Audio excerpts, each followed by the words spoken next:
अरे मुहावा पे डाली के चौधरिया लोहरिया लूटे राज। अरे कोई लगाओ रे ओई से चिपक जा तू अपना भतार से रात बोरा ढील दो आलू धो के छील दो।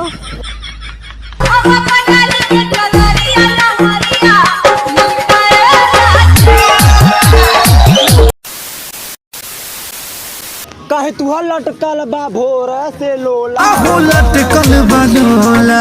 हे राजा छूटा त पोसेना गर्मी होला। हे राजा जाई बाजार ले आई एगो कोको कोला। ले आई एगो कोको कोला। कहल भुलाइल बाकी झुमकाई रे। हेलो गाइस, मैं गाना गाने जा रही हूँ, ध्यान से सुनिएगा। अरे लोहरिया लूटे राजा, मुहावा पे डाली के चौधरिया लोहरिया लूटे राजा। अरे कोई लगाओ रे नागमड़ी लेके जाएगा के।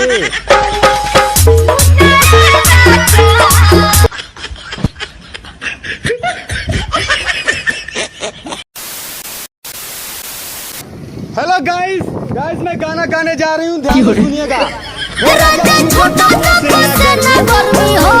राजा जाई बाजार ले आई एगो कोको कोला।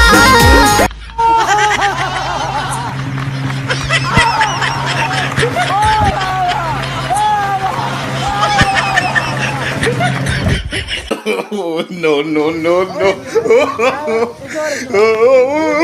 अरे काहे खिसियाइल बाड़ू, कोई टेंशन बताओ। मर्दा छोड़ दे तो गाना सुनो।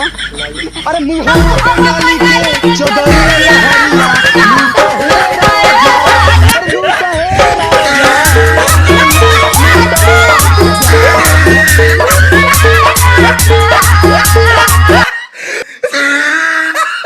बन ठन के गोरी जल्दी निकल बहारावा।